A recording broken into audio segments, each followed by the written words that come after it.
The Coffee, nuevo episodio, en esta ocasión con Martina Castro, quien es fundadora de Adonde Media, una de las productoras independientes más relevantes del mercado de podcast en español. Martina, muchas gracias por estar en The Coffee. Vamos con una pregunta, una primera pregunta, que es, ¿qué hacer desde la producción de podcast para que no se le vea simple y sencillamente como un reflejo de la radio? Porque para muchos eso es lo que todavía hoy sigue significando.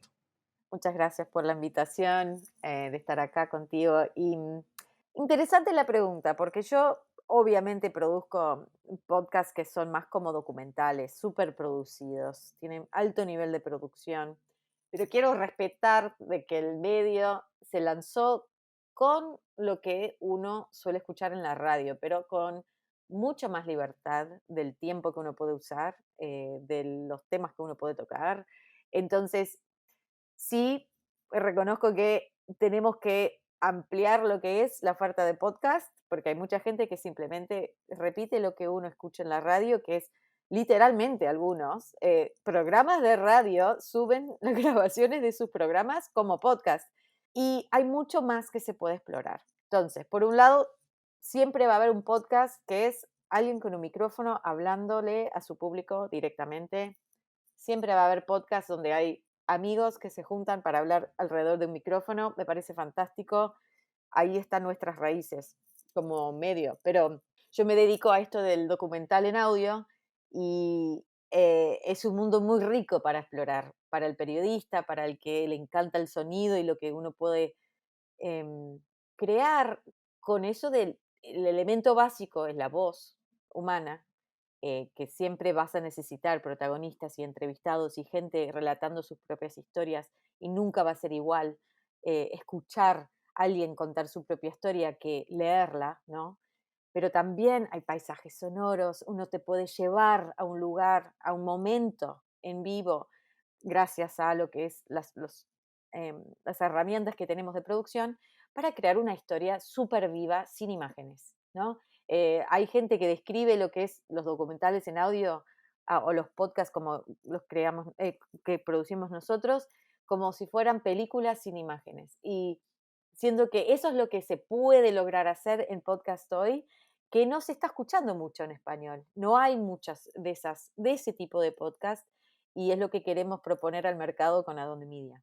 ¿Tiene que ver esta falta de pronto de oferta, y también hay que decirlo hasta cierto punto, de demanda entre la audiencia en español con quizás una realidad latinoamericana? Alguna vez platicando con Javier Zelaya, él me decía que en sus estadísticas quedaba muy claro que en España la gente se tomaba algo más de tiempo para, por un lado, entretenerse y por el otro, quizás informarse más holgadamente, de tomarse más tiempo para las cosas. Y que en Latinoamérica, en cambio, parecía haber una urgencia por estos contenidos rápidos que además muchas veces están vinculados a un tema más de superación personal, a un tema de cómo invertir en criptomonedas, es decir, aspectos que impactan sobre todo en la vida económica. Digamos que está ese punto, y aspectos que impactan en la vida profesional o en el conocimiento. ¿Tú coincides con esta lectura que hicieron de la data? ¿Crees que ese es uno de los factores, al final, la complicación económica, social que hay en Latinoamérica, para que de pronto no abunde esa calma ni en la audiencia, ni quizás del lado de los productores de contenido? Puede ser, yo siento que con Radio Ambulante, que fue el primer podcast que produje con mis cofundadores hace ya mucho tiempo, 2011, 2012, em, había, nadie había escuchado algo así. Entonces estamos creando algo para un mercado que no existía, pero no existía porque no sabían que este producto existía. Entonces yo, por un lado, claro, uno tiene que ver qué se está consumiendo ahora, pero para un mercado emergente, un medio emergente, no podés guiarte solamente por eso, porque la gente no sabe, no va a haber demanda para algo que la gente no sabe que existe. Claro.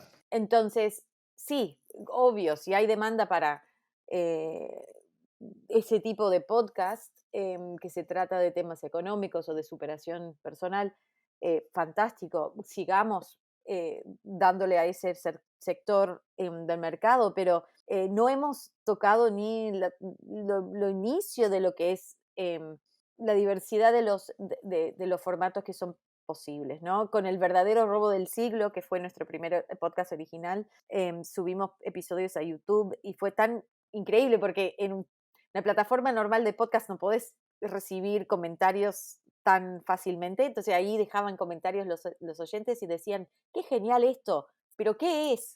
Porque no sabía, nunca habían escuchado algo así. Entonces, yo me niego a aceptar de que no existe demanda o paciencia para algo así, porque la gente se engancha con una serie de Netflix, no importa que sean episodios de 1 hora, em, la cuestión es entretener y enganchar a la gente con lo que estamos produciendo, y si no saben que existe, no podemos medir la demanda para algo así. Entonces, yo sí sigo pensando de que hay un terreno fértil para explorar en Latinoamérica con estos contenidos. Y que a mí, de hecho, me gustó mucho en una entrevista que te hicieron, cómo hablabas de que el verdadero robo del siglo en realidad tenía un origen más de la mano de Duolingo, pero que a final de cuentas, al hacer un análisis en el ámbito latino, parecía que no había un interés por eso y terminó convirtiéndose en tu primera gran producción original, digamos, en solitario. Que ahí se conecta mucho con esto que tú dices, hay muchas cosas que puede parecer que no funcionan, pero porque no se ha creado el hábito en la audiencia para que abrace ese tipo de formatos y de tendencias. Exactamente, y tenemos que ver cómo la gente está consumiendo otro tipo de contenidos. Em, Además, yo no me detengo mucho eh, en las complicaciones de las plataformas o cómo llegamos a ellos, a los oyentes potenciales, porque hay un caso muy interesante que escuché de esto de Netflix, ¿no? Netflix comenzó como una empresa de DVDs, que uno se tenía que ir y tenía que intercambiar algo físico para poder mirar la película. Cuando se convirtió en una plataforma online, ¿cómo iba a transformarse y traer su audiencia a esa plataforma nueva? No se detuvo en decir, bueno, vamos a explicarle al público que ahora se puede escuchar, se puede ver estas series online, etcétera, etcétera. No, empezaron a invertir en contenidos. Orange is the New Black. am, Habían otros como grandes hits al comienzo de lo que era la plataforma online de Netflix. Y todo el mundo se olvidó de los DVDs. Y no importaba dónde estaba, era si tu amigo te decía, ay, tenés que escuchar esta historia de un robo impresionante en Argentina, la gente se inventa la forma de verlo o de escucharlo o de acceder a ese contenido. Entonces, para mí, la clave de traer gente y más gente al podcast, a este medio, y a este formato es de producir cosas muy interesantes, de invertir en contenido y historias que la gente se va a matar por ver cómo logro escuchar eso, dónde lo encuentro, ¿no? Y obviamente como productor, hacer que ese contenido sea accesible en donde esté la gente. Entonces, por eso es muy importante producir contenido. Para mí, esto de tener contenido exclusivo a una plataforma es un error, porque todavía no hemos llegado a que el podcast sea conocido como un medio como masivo. Tenemos que llegar a donde estén, si sea Facebook, YouTube, TikTok, donde estén la gente y empezar a engancharlos con muy, muy buenas historias. ¿Qué tan liberador y a la vez tan retador fue para ti asumir como periodista que a través del podcast sí podías auténticamente convertirte en una autora, en una artista, si cabe la expresión?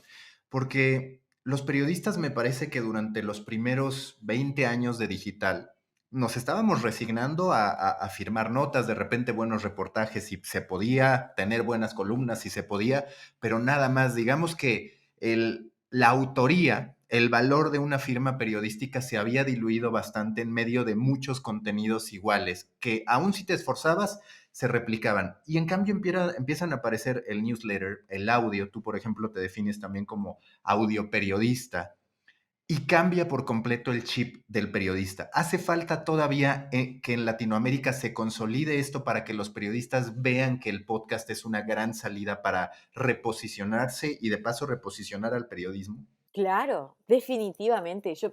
Imagínate cuando empezaron los periodistas a escribir sus propios blogs. ¿no? Y tener como con una conexión directa con sus lectores. Es aún más íntima la conexión ahora con audio. Es tu voz, es tu voz.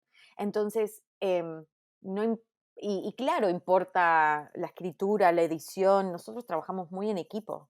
No, no hay nada que salga que no lo haya tocado como 3 o 4 o 5 personas. Em, pero esa conexión íntima, porque imagínate, la gente escucha con audífonos. Estamos adentro, ahí, ahí. Esa conexión no hay comparación.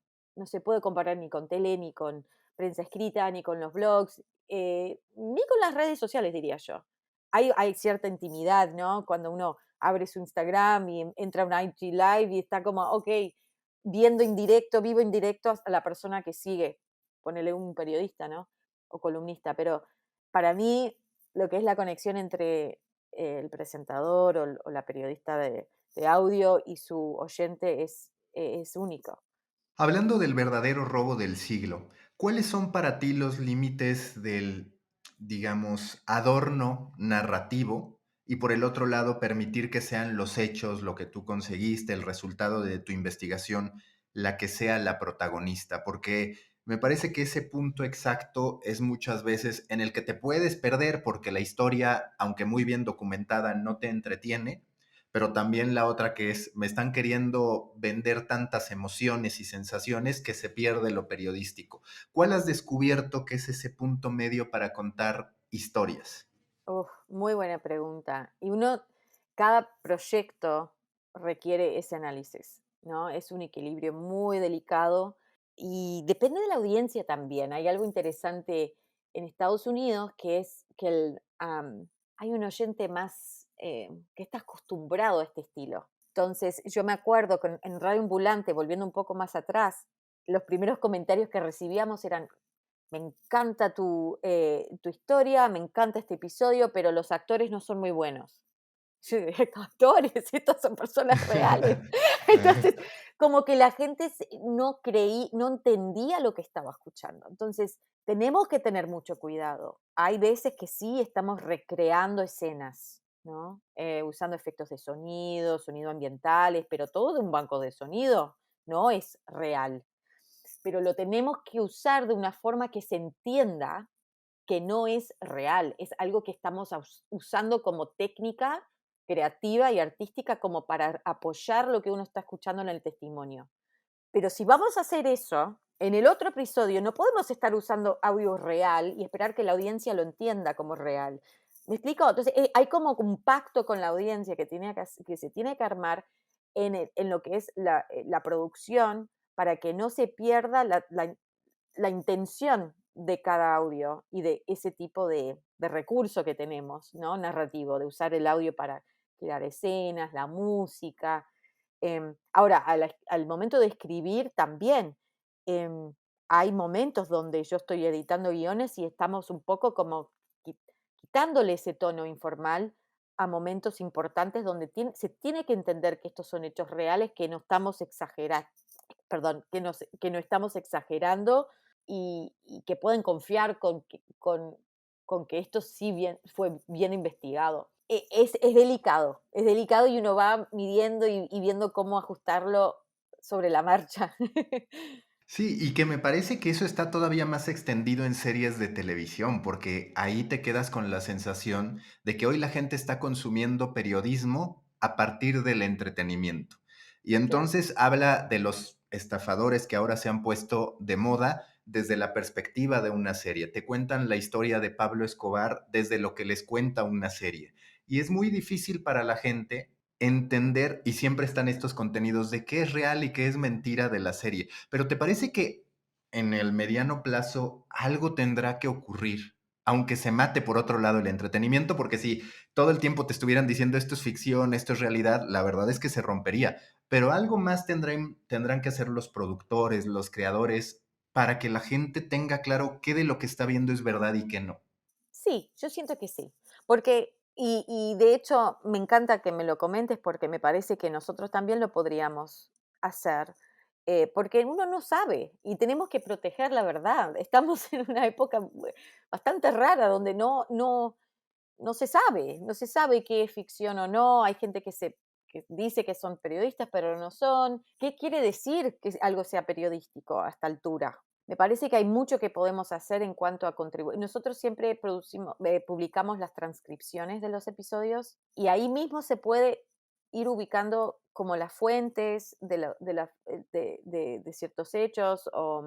Hay más que podemos hacer para apoyar la parte periodística de lo que estamos haciendo, pero no quiero perder la parte de entretenimiento, porque sí me parece que me da pena que uno tenga que querer como escuchar algo en cierto estilo para confiar que sea serio, ¿no? Como que El verdadero robo es una investigación periodística, pero es entretenido escucharlo. Una lo escucha como una serie de true crime. Gran podcast que tenemos acá como ejemplo es The Serial, que también uno siente que está escuchando algo real de periodistas en audio, pero también es súper entretenido, como si fueras escuchando a tu amiga contándote cómo va investigando un caso de un crimen que ocurrió hace varios años. No sé, ahí tenemos que encontrar algún equilibrio, pero me parece que estás muy acertado en ver los problemas, ¿no? Potenciales. Y es algo que tenemos que tener mucho cuidado porque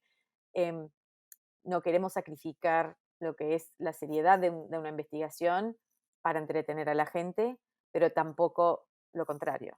¿Qué descubriste? Y sé que de esto ya has hablado, pero al final siempre es muy atractivo hablar de la potencial historia que inspiró a los creadores, a los escritores de La Casa de Papel. Pero ¿cuál fue, digamos, tu experiencia ya con los años de decir, esto hicimos bien con el verdadero robo del siglo y quizás esto hoy lo haría de manera distinta? Ay, a ver, con esa misma serie, Con esa misma, sí. ¿qué haría distinto? Yo explicaría un poco más el trasfondo, cómo se produjo esa serie. Me parece que estamos en un punto muy inicial de lo que es el hábito de escucha de este tipo de contenidos. Entonces, justamente lo que dices vos, de que no saber qué es real, qué no, a veces tenemos que explicar esas cosas.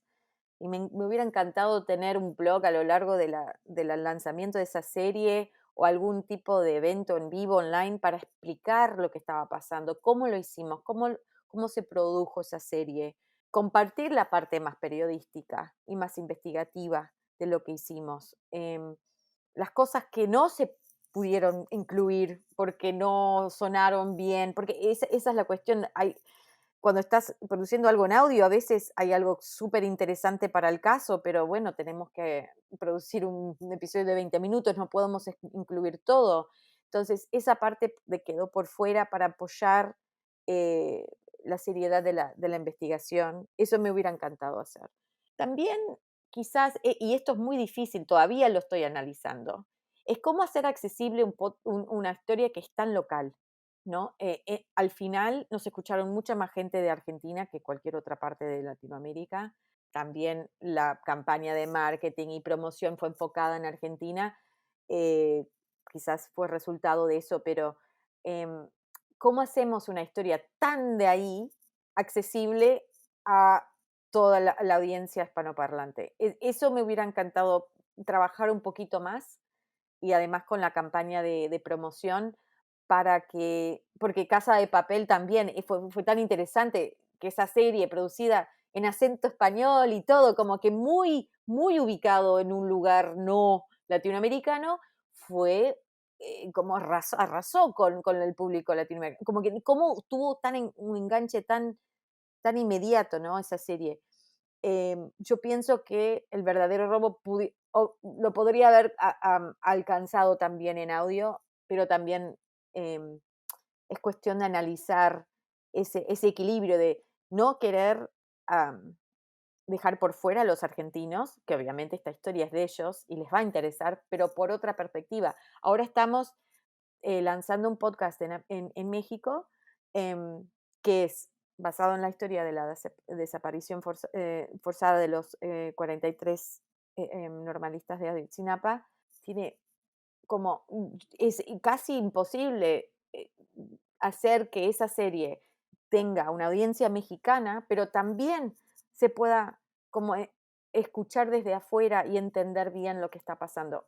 Pero lo estamos tratando de hacer. Es casi imposible, pero lo estamos tratando de hacer. Yo espero que esa serie sea accesible para un argentino que le interesa el tema, que escuchó de este caso hace muchos años y pensó, pero ¿qué pasó con ese caso? Y que hoy puede entrar a escuchar y entender bien, tener un resumen de lo que ha ocurrido hasta el día de hoy. Pero tampoco quiero que sea producido solamente para gente afuera. Quiero también que un mexicano que también ha estado como observando lo que ha pasado en las noticias, pero no siguiendo el caso muy de cerca, se sienta identificado con ese contenido también. Es muy difícil, pero es algo que estamos tratando de hacer en Adonde Media para ampliar la audiencia de nuestros contenidos sin, ahí tengo la palabra en inglés pero no en español, alienate, sin dejar por fuera la gente a quien realmente le corresponde esa historia, la gente del lugar donde está ubicada la historia. Entonces, nosotros en producción de cualquier historia estamos siempre pensando en cómo colaborar con gente local que sabe esa historia de adentro y de una forma, tiene una perspectiva hacia esa historia, pero siempre estar colaborando con gente por fuera para que sea accesible afuera. Esa doble perspectiva la tenemos pendiente. Y justo ahorita hablabas de Detrás de Ayotzinapa, era una de mis siguientes preguntas. ¿Por qué llegar con esta historia a México? ¿Cómo encontrar la diferenciación cuando es cierto que se ha hablado mucho de ese caso que le sigue doliendo a México, que todavía hoy resuena? Sí vi los diferenciales que ustedes presentan, pero creo que era muy importante preguntarte a ti cuál es la diferenciación con la que entran y por qué el mercado mexicano, digamos, ¿qué te llama la atención del mercado mexicano? Reconociendo, claro, pues el potencial que tiene como uno de los referentes latinoamericanos. Bueno, realmente le tengo que dar el crédito a nuestros aliados en Reveal, que el podcast y la investigación original se realizó por ellos. Es un podcast del Center of Investigative Reporting. Em, y ellos nos llamaron a nosotros porque después de una investigación de 2 años tenían 200 horas de entrevistas y casi la mayor parte en español. Y estaban produciendo un podcast para una audiencia estadounidense que tenían que hasta explicar qué era Yotzinapa y qué pena no poder enfocar ese mismo contenido y esa investigación y dirigirse a un público mexicano y también latinoamericano, o hispanoparlante, mejor dicho. Entonces nos buscaron como aliado y para mí me pareció muy interesante porque yo también había escuchado del caso, no sabía que seguía la investigación, que habían hallazgos. Me inspiré muchísimo en las familias, los padres que seguían luchando. Me hizo pensar en las madres de Plaza de Mayo, las abuelas de Plaza de Mayo en Argentina, me hizo pensar en Chile y en Colombia. Esta es una historia que al ser súper mexicana, también resuena en América Latina, hasta en España diría yo. Entonces, nosotros en Adonde Media siempre estamos buscando eso, algo súper local que pueda tener como una conexión universal, pero también al nivel regional. Entonces, eso me llamó mucho la atención y también al estar basados en Estados Unidos, pero contando historias en español de por toda América Latina y no haber producido algo en México, me parecía como un fracaso nuestro. Teníamos que entrar al mercado mexicano em, y me pareció muy digna esta investigación de ser la primera con la que entrar. Es un mercado bastante cerrado de podcast. Yo no, al estar investigando desde que empezamos en Adonde Media en 2017, un poco qué estaba pasando en cada mercado, México estaban como en su propia categoría, como que no entendía muy bien qué estaba pasando. Es un mercado que y por ser tan grande además, se ha mantenido un poco aparte.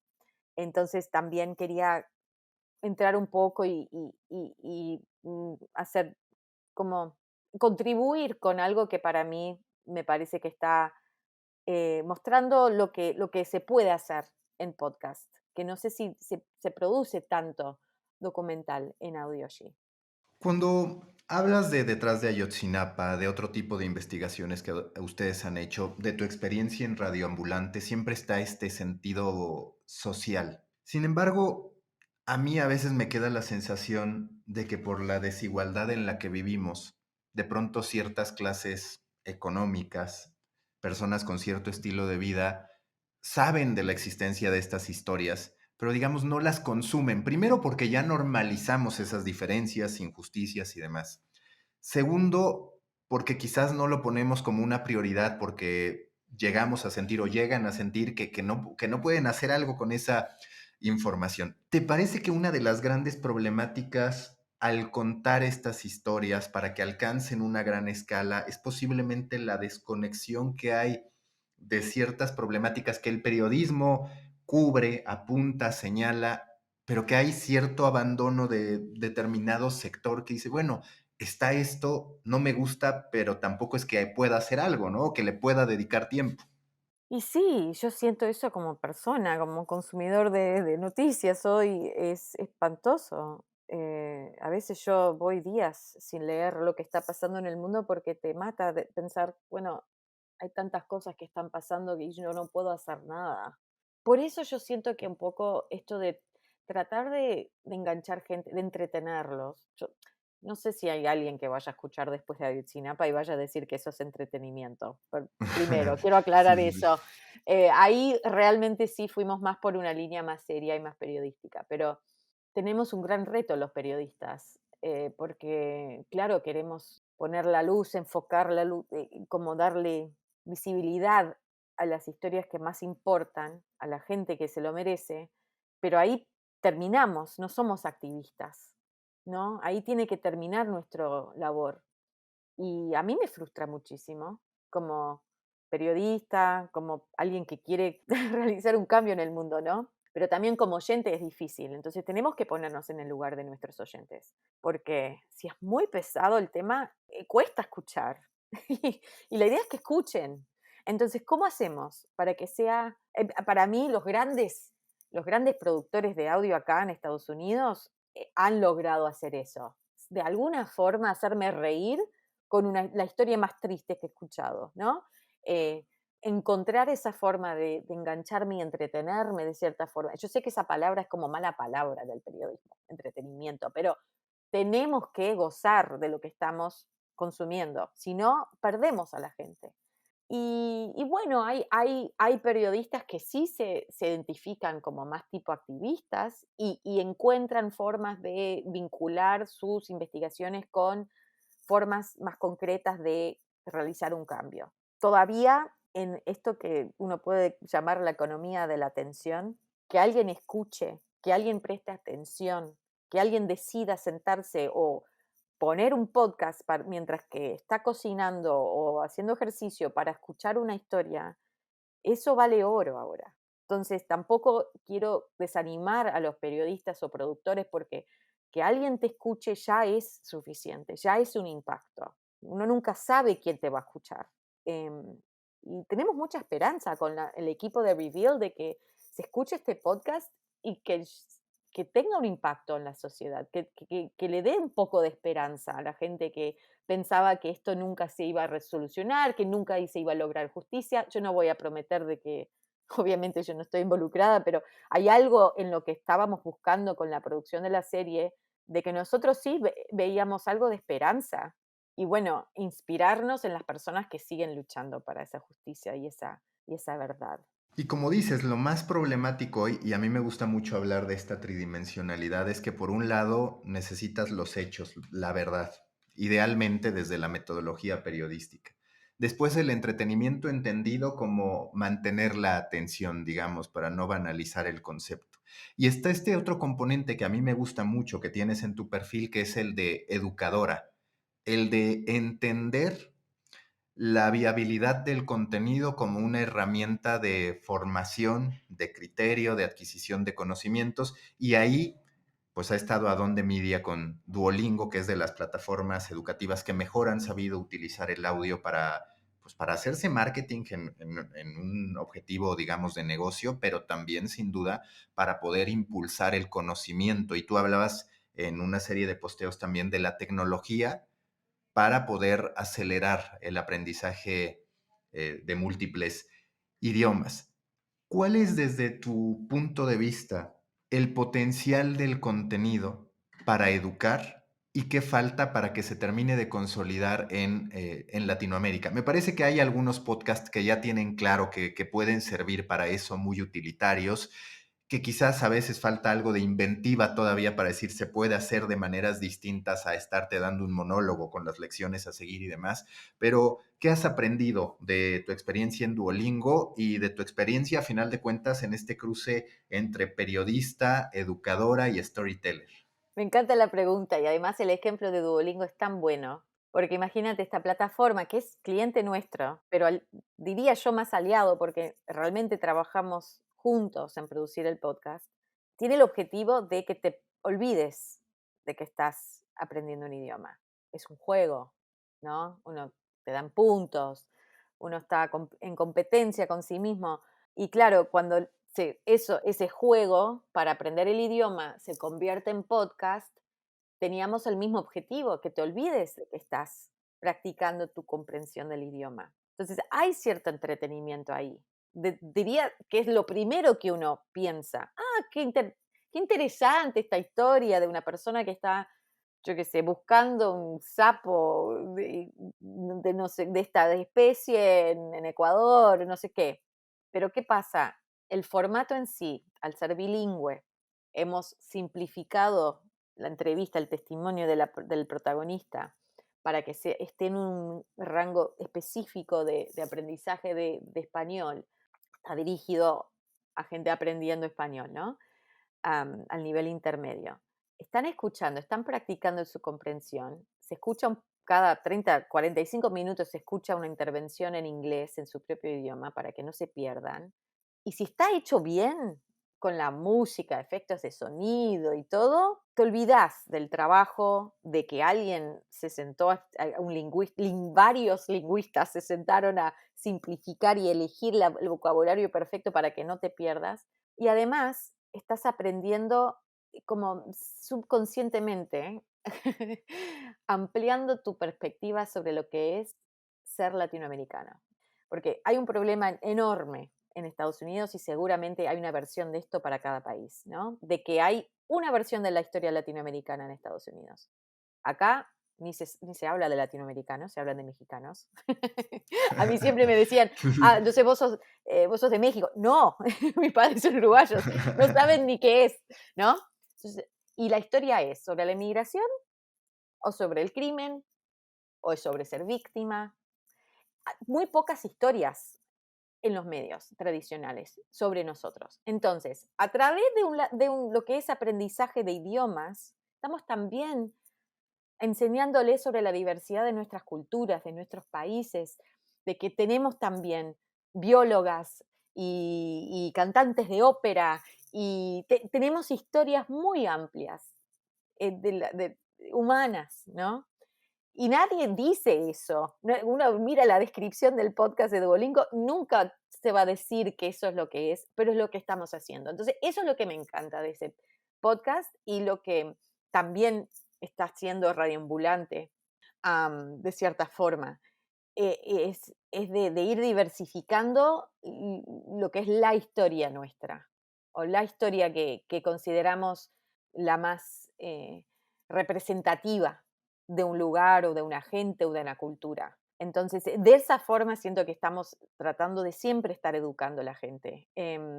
Si vos escuchás El verdadero robo, espero que desafíe un poco tu concepto de lo que es ser argentino y viceversa.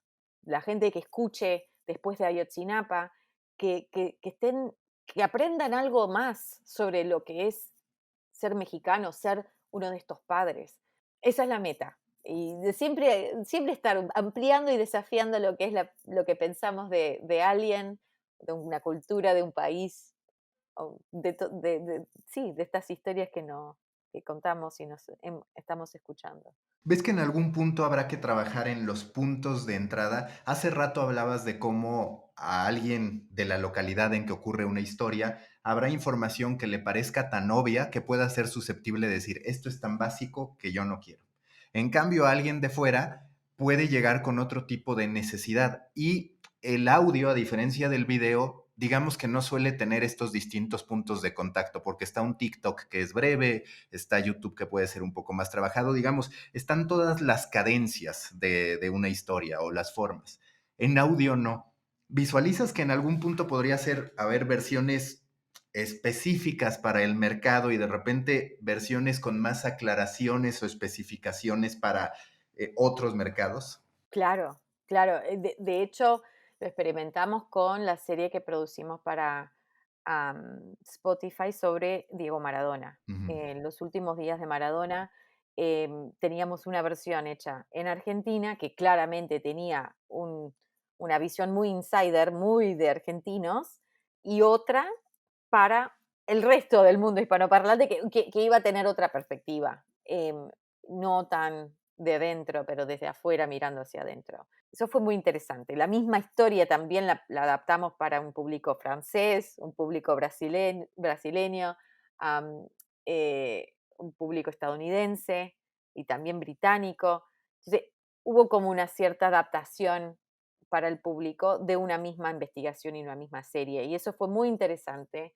Lo hemos hecho una vez nomás, pero quiero seguir experimentando con eso y ver cómo, am, porque me parece que es muy importante que te sientas identificado con la audiencia objetiva de una serie. Si no, y hay formas tan sutiles de decirle a alguien, yo te estoy hablando a ti, o decirle que no. ¿No? Cuando explicas al cierto término, por ejemplo, en la versión argentina incluíamos hasta la calle de donde pasó algo. Ese nombre de esa calle no le importa a alguien escuchando en Chile. Entonces, es una forma de decirle al chileno, no te estamos hablando a ti, estamos hablando al argentino, pero yo quiero ver cómo podemos hacer ambas cosas. Capaz que es imposible, pero ver si es posible como tener suficiente detalle para que ese oyente argentino se sienta identificado, pero que sea suficientemente amplio para que un chileno se pueda enganchar también. Ese es el desafío nuestro, pero claro, es interesante pensar en un futuro donde habría, no sé, 6 versiones del verdadero robo del siglo, una para cada país. Am, pero por ahora estamos tratando de hacerlo todo mismo en una serie. Capaz que por cuestiones de presupuesto. Si tuviera toda la plata del mundo, sería distinto.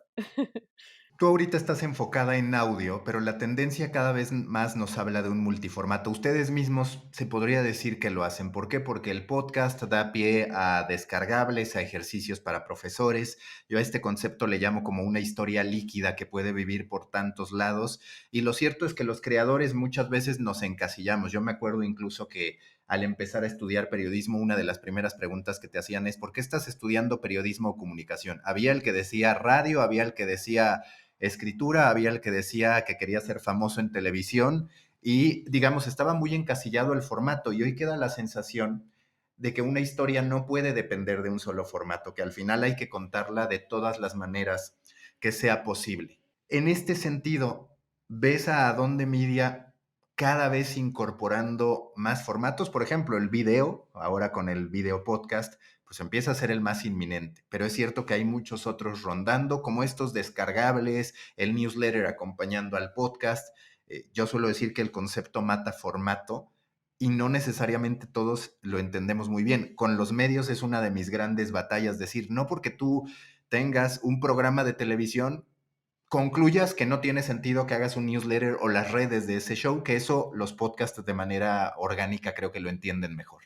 Sí, sí, yo siento que al estar buscando nuestros oyentes donde estén, nos obliga a ser creativos con nuestro contenido. Pero hay ciertas historias que son mejores en audio y no necesariamente se van a enganchar gente de forma de prensa escrita o de en video. Yo qué sé, estoy más enfocada en audio ahora porque todavía hay mucho para explorar y expandir en cuanto a esa audiencia. Pero sí siento que hay gente que quizás preferiría leer esas historias, pero no las escribimos para que sean leídas. Entonces, requiere todo otro tratamiento, es como otra audiencia, es otro producto. Entonces hay algo ahí interesante. En NPR, en NPR donde trabajaba antes, había esta batalla también, siempre entre, bueno, acabamos de producir esta historia en audio, ahora alguien se tiene que sentar a escribir la versión en artículo online de esa misma historia. Y es otra cosa, uno tiene que pensar de otra forma. Entonces, también se trata de colaboración y tener un equipo con suficiente conocimiento de su público objetivo. Me parece que vamos a necesitar más y más de esto. Me parece una pregunta muy acertada y una observación muy acertada, porque en podcast, si vamos a llegar a más gente, quizás tenemos que entrar por el medio preferido de ellos.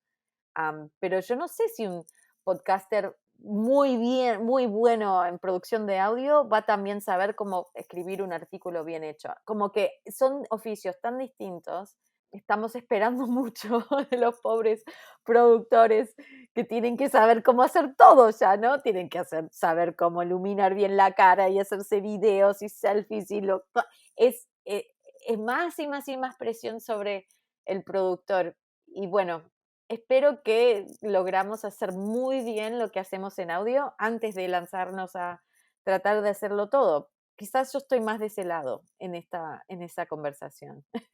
¿Qué le falta al podcasting de habla hispana? Y podría hablar del latinoamericano, porque lo cierto es que me queda la sensación que España va un poco más adelante, pero del podcasting latinoamericano, ¿cuáles son para ti dos o tres de los hitos que consideras que se deben romper o consolidar para decir, estamos alcanzando una realidad en la que la expectativa que hay sobre el podcast y el empeño de grupos como ustedes está encontrando una recompensa en términos de impacto en la audiencia y también en términos de atractivo para anunciantes o para que la audiencia decida abrazar las suscripciones en audio, que es algo que todavía está muy en veremos?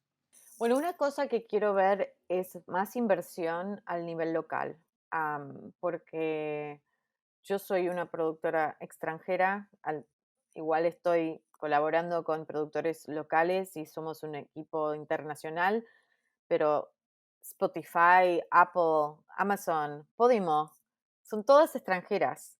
Está buenísimo que haya inversión de ese nivel y en las grandes escalas, ¿no? Pero espero que los medios locales se den cuenta de que tienen un recurso muy rico en el podcast y en audio para poder invertir en esa clase creativa al nivel local. Eso espero ver más y más. Si el país lo puede hacer acabo de escuchar hoy en El País por primera vez, que se acaba de lanzar hace poco, es un daily hermoso, muy bien hecho y me sorprendió, no tendría que haber sido tan sorprendida porque conozco al equipo detrás y sé que son muy creativos, pero realmente que un medio tradicional salga con algo tan bien hecho, realmente tan interesante y tan como avanzado en el nivel de producción, me inspira mucho y espero que se vea eso al nivel local por toda América Latina y en México también. Y que no se lancen con lo más seguro, ¿no? Que se ha visto ya de, bueno, el periodista más popular que salga a leer sus columnas. No, eso no es un podcast. Ya hemos llegado a una etapa donde tenemos que pasar eso, a cosas más bien pensadas en el género y el formato. Pero también siento que hay como, yo qué sé, tenemos que seguir invirtiendo en la profesionalización de los productores, de que compartir conocimiento, que haya más oportunidad de, si yo quiero, si la nueva generación de productores tenga dónde ir para formarse como productores en podcast. Eso no lo veo todavía y es necesario, sumamente necesario para poder tener quien vaya a producir estos increíbles podcasts del futuro en español. Y en cuanto al mercado, más estudios de mercado. No sabemos quiénes están escuchando. Tenemos que conocer nuestras audiencias. Nadie va a querer apostar y poner su publicidad o su marca en un podcast sin saber quién está escuchando. Esos estudios son sumamente importantes para la monetización de los podcasts. Las marcas están interesados, ya saben lo que es el mercado de podcast en Estados Unidos y en inglés, pero según ellos, nadie está escuchando. No saben quiénes están escuchando. Y esos estudios son caros y yo, como Adonde Media, he puesto plata nuestra para financiar esos estudios en Estados Unidos. Tenemos una encuesta colaborativa por podcasteros, nuestra iniciativa comunitaria, que con Encuesta Pod hemos logrado un poco ir definiendo quiénes están escuchando y con esa información finalmente vamos a poder ir a marcas y convencerles, mira, esta audiencia vale la pena la inversión. Pero ahora lo están comparando con la gente que hace clic en un banner de YouTube. No es igual, no es igual. Entonces tenemos que defender el valor de nuestras audiencias. Hay dos cosas. La primera, solo como paréntesis, yo coincido con lo de con lo de hoy en el país. ¿Por qué lo digo? Porque además lo que me gusta es que de vez en cuando sí llevan como mismo tema el que es portada del país o el que es el más importante. Es decir, estalla la guerra, sí lo llevan ellos. Pero de repente llevan algo del carnaval de Cádiz que yo nunca pensé que a mí me fuera a interesar porque pues no es algo cercano a mí y me entretiene. O ayer Rosalía y el autotune, que a final de cuentas Buenísimo. es una elección de un medio generalista que no esperarías, pero a profundidad, que eso es algo que no se da sobre los soft. Yo siempre digo, es que al soft hay que darle un tratamiento hard y adquiere otra dimensión. Entonces, en eso coincido contigo. Y en el segundo punto, te quiero hacer una pregunta que puede ser políticamente incorrecta con las plataformas, pero a mí me queda mucho la sensación de que parte de este vacío de quien escucha es promovido por las propias plataformas. ¿Por qué? Porque hoy tú con el newsletter tienes una certeza de quién te lee, qué tipo de persona, cuántas veces y demás. Me parece que carece un poco de sentido que grandes productoras como ustedes o que creadores independientes como yo no podamos saber el nombre, que seguro que habría gente que lo daría voluntariamente de quien me está escuchando. Las plataformas, si de verdad apoyan desde mi perspectiva la Creator Economy, tendrían que encontrar el modo de compartir esa data, porque además hay gente que se suscribe y que ya de por sí a través del newsletter manifiesta que te está escuchando. ¿Tú coincides con esto? O sea, quizás en algún punto cuando Adonde Media crezca o Prisa, que por ejemplo va avanzado, el New York Times termine diciendo, yo prefiero otra vez la first party data que estar entregando mi producción a estas plataformas. Claro, a menos que me paguen la producción original, ¿no? Exactamente, exactamente. Es interesante la pregunta. Obviamente, si entras a Spotify, te dan mucha información sobre quién te escucha, también en Apple, pero claro, no es lo mismo Ujú. al tener como ese vínculo más directo y ser dueño de esa data. Un poco como que sí, tenemos que ver cómo alimentamos la industria desde el lado de los creadores y no depender de las grandes plataformas de hacerlo. Nosotros tenemos que compartir esa información. Entonces, por eso me inspiré tanto en que cuando hicimos el primer llamado a productores locales, chiquititos, ¿no? Es decir, bueno, tenés 1000 escuchas, no importa. Tus 1000, mis 1000, sus 5000, sus 10.000, vamos a, entre todos, hacer una encuesta colaborativa.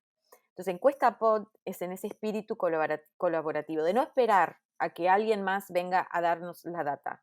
Vamos a compartir nuestros escuchas y oyentes para ver quién nos está escuchando. Entonces, una vez por año hacemos eso, ¿no? Y es una forma de hacerlo. Pero ¿cómo podemos juntar quizás fondos para ir estudiando nuestras audiencias en conjunto? Pero sí, no, no sé cómo responder más allá de que tenés un buen punto y las plataformas y los productores que pueden acceder a sus oyentes de forma directa lo están haciendo por eso. Pero no sé, somos muy afortunados los creadores porque al final hay como esta idea de gatekeeper, ¿no? De que, bueno, si se consolida demasiado el mercado, van a haber pocas plataformas o empresas decidiendo qué se va a ampliar, qué va a llegar al mayor público. Pero todavía lo que es el podcast y el mundo del podcast es libre, es abierto a cualquiera. Entonces, no sé, hay como esa cosa que vi con el mundo de la música, ¿no? De que alguien empezó, con Justin Bieber, por ejemplo, como que él pudo ir a YouTube, subir sus canciones y llegar a ser famoso. Como que esa todavía súper libre el mundo del podcast, donde es cuestión, y tenemos esa conexión directa, que tenemos que preservar y honrar y utilizar no importe la plataforma, esa conexión es lo que es lo que más vale. Entonces, y todos sabemos eso, y todos vamos a respetar eso. Entonces, un poco como que veo que ese es el camino que quiero, o el hilo que quiero tirar mientras que nos vamos navegando esta nueva fase de la industria. Penúltima pregunta, ya nos alargamos, pero es culpa de la plática, así que está perfecto. La penúltima pregunta es, 3 a 5 características, valores que tú digas, este es un buen guión. Entiendo que siempre hay variaciones, que todavía estamos en un proceso experimental, pero ¿cuáles tú dirías que son 3, 5 características que dices, esto tiene valor, esta historia tiene potencial, este guión funciona? Bueno, esto que te estaba diciendo, la primera para mí es, bueno, no sé si, no los quiero poner en orden, porque eso es un Sí, difícil, sí. pero entre todas hay esto de que es una historia local que tiene una conexión universal. Para mí es, quiero aprender algo de algo que no conocía, de un grupo de gente o un movimiento o un sector del mundo que yo no conocía y quiero aprender, pero también quiero sentir una conexión al final. Eso para mí es fundamental para enganchar a un público amplio. Lo otro es tenemos que tener voces emotivas al centro, alguien, un protagonista, alguien que pueda contar su propia historia con emoción, que sabe relatar. Ahí encontrás una de las diferencias masivas entre prensa escrita y el audio. Cuando no hay gente que sabe contar muy buenas historias de forma muy extendida, pero no muy interesante. Tomás esa entrevista y escribís una nota espectacular, porque no tenés Sí, que pero depender de la voz. Pero cuando dependés de la voz, esa voz central tiene que tener algo especial. Entonces, buscar bien tu protagonista. Tiene que tener un público objetivo. Tenés que saber a quién te estás dirigiendo, porque eso va a formar la forma en que escribís, la forma que promocionas el podcast, todo. Entonces, si no sabes a quién hablas, no le estás hablando a nadie. Es un problema. ¿Y qué más? Para mí también es saber qué historia estás contando. Puede sonar simple, pero a veces le preguntas a alguien que te propone un podcast, te dice, yo quiero contar una historia de, y empiezan y no paran de hablar y son párrafos y párrafos, y ahí ya sé que no sabes qué historia quieres contar, porque sí, sí, sí. hay un tema, ¿no? Que puede ser súper interesante y hay mil historias, mil formas de contar una historia. Si no sabes cuál es tu historia y no la puedes decir en una frase, tenés que afinar más tu perspectiva sobre esa misma historia. Hay una historia que la puede contar de mil formas diferentes, diferentes personas. Entonces tenés que encontrar tu forma, cuál es tu perspectiva. Y nada, y el equipo, a veces eso también me parece que es importante analizar bien con quién estás trabajando. Yo no creo mucho en esto de ser un creador solo, en su cuarto, escribiendo solo. No, yo no creo que lo mejor de nuestra industria sale de esa experiencia solitaria. El mejor podcast que vas a escuchar, siempre va a haber un equipo increíble detrás. Es un trabajo en equipo, porque si no tenés un editor, por ejemplo, alguien que te esté diciendo, mira, aquí te perdiste, acá por acá, aquí es un poco enredado lo que estás tratando de decir, no estás pensando en tu oyente. Si solo escribís para ti, estás pensando solo en vos. Y requiere un oyente, por lo menos un editor, el proceso creativo para poder afinar tu producto final. La última pregunta, si tuvieras un mes entero de no tener que trabajar para dedicarle al estudio, ¿qué tema te obsesionaría? Que tú dirías, de comienzos del día a la noche, quiero poder estudiar esto, apasionarme con eso. Mm, ¿Cuál es esa curiosidad que tienes que sí te devoraría tiempo? ay, tengo tantas. Diría que una cosa que yo siempre le digo a la gente que está ahora estudiando, ¿no? Empezando sus carreras, que a mí me hubiera encantado estudiar esto de user experience. Eso no existía cuando yo fui a la universidad, pero a mí me encanta eso, porque al final lo que estamos haciendo con podcast, estamos brindando a alguien una experiencia, le estamos llevando por la mano por una historia en audio, pero a mí me encanta eso en vivo, me encanta eso en lo que es eh, el mundo online, eso de la experiencia de la persona y pensando en esa persona y cómo vamos como llevándolos por una experiencia, me encanta. Y también la música. Yo empecé con una pasión intensa para la música. Yo estudié canto 7 años. Fui parte de coros y grupos musicales, hasta una banda, y me guié más por el lado de podcast. Y si pudiera como tomar un mes para hacer cualquier cosa, volvería a estudiar música. Listo, Martina, muchísimas gracias y mucha suerte con Adonde Media. Ay, muchas gracias a ti. Disfruté muchísimo de esta conversación.